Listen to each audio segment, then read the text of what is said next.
Pakinggan na ho natin ang bagong pasabog ni Ungab. Pero bago ho yan, gusto natin pasalamatan siyempre si Boss Dada.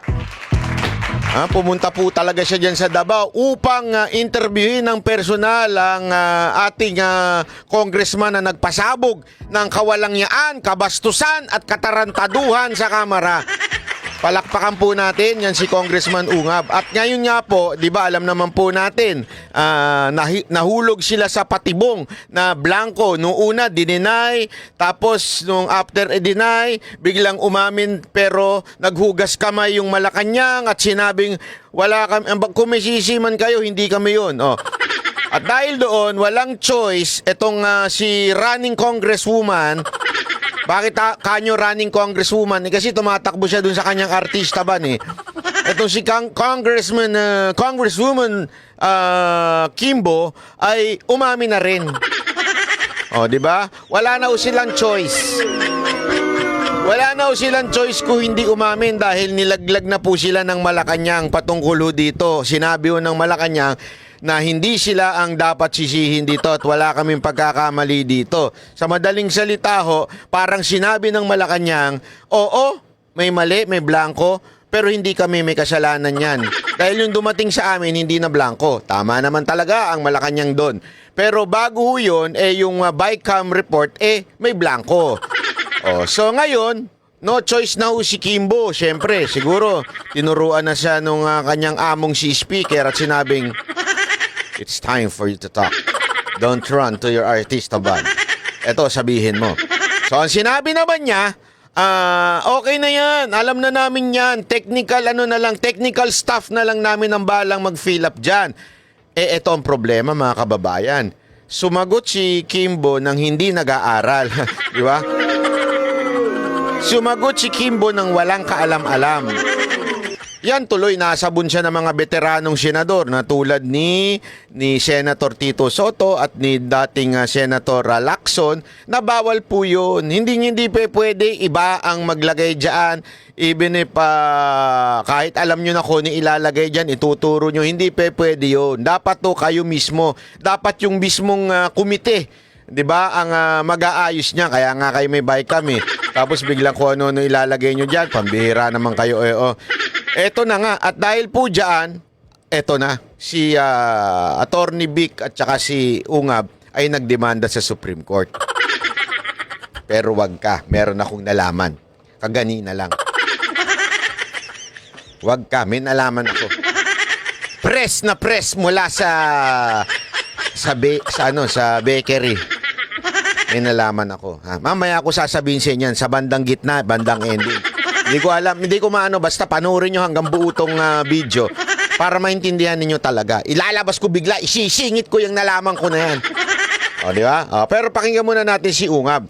In-interview po kasi siya, walang iba o hindi ang ating kasamahan, ang ating partner na si Boss Dada. Di ba si Boss Dada pumunta pa sa Davao para interviewin si Congressman Ungab ng personal. Sabi ko sa kanya, punta ka doon!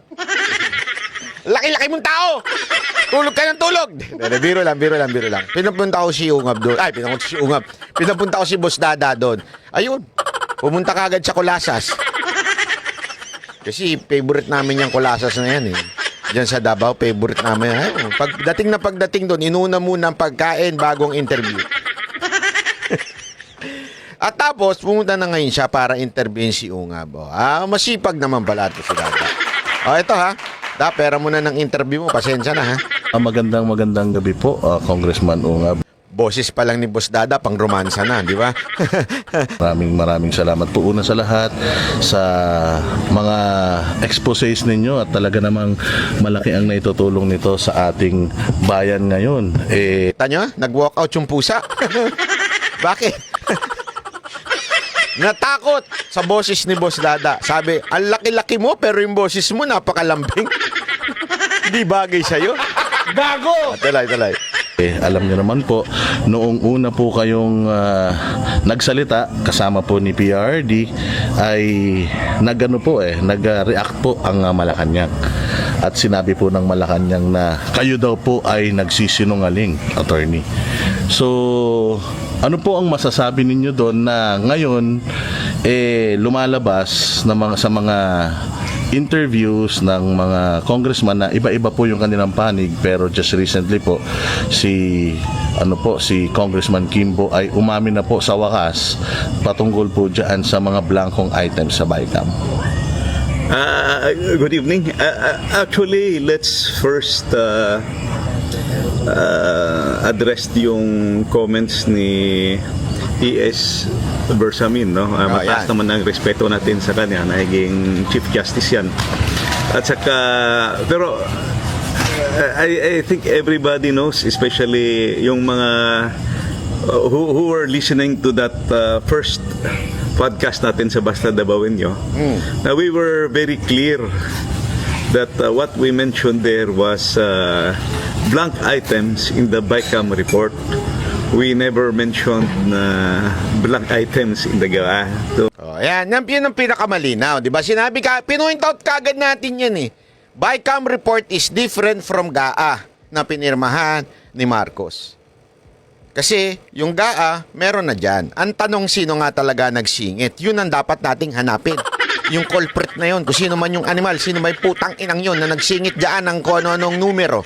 Di ba? So, yan ang hinahanap natin. But nilinaw ni Ungab na hindi po yung GAA ang tinutukoy nila paulit-ulit na BICAM report. klaro yun.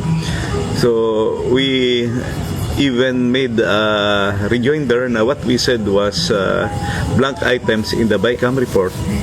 And we can prove it kasi before nag-ratification, lahat ng members, more than 300 members of the House and 24 senators, receive a copy in their emails. At saka yung email ko, nung nabuksan ko, December 11 yung date ng email, although late ko na nakita, klaro yun. And a few pages lang, nagbubuksan mo, makikita mo na yung sa page SP11, meron ng blanks. So, that's why gi-bring up ko. And na timing dito si PRD, nandito si Attorney Vic, si Attorney Delgra. Same place, dito kami nagkita-kita noon.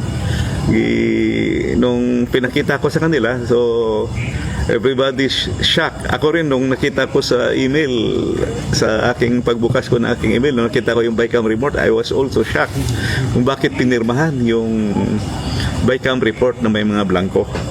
And it's not one or two, but 28 blank items in 13 pages. So, ano talaga ito? It's a big issue na dapat masagot talaga ng BICAM members. Sir, ito pong inyo pong inahain sa Supreme Court. Ano po bang inaasahan ng taong bayan dito? After the long discussions, the long story, simulan natin sa kung bakit natin file yung kaso na yan. First and foremost, the framers of our Constitution envisioned a budget or a General Appropriations Act that will give priority attention in terms of allocation sa ating education. And we say education, buong education sector, and that should be the number one. And hindi lang framers of our Constitution, I think it is but proper and fitting for each one of us na dapat education talaga tayo mag-concentrate because we are not born equal. May mga anak ng mayaman, may mga anak ng may mga pobre. To get an equalizer is through education. Wala nang iba eh.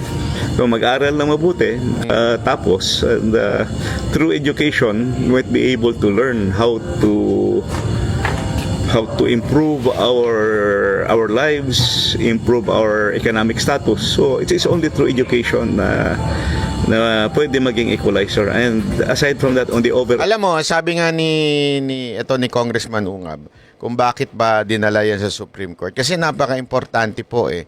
Isa sa talagang napaka-importante ang edukasyon. At alam natin po na nasa ating konstitusyon yan, dapat ang prioridad ay ang edukasyon. Di ba nakita naman po natin anong ginawa nilang pantatarantado sa ating mga Pilipino.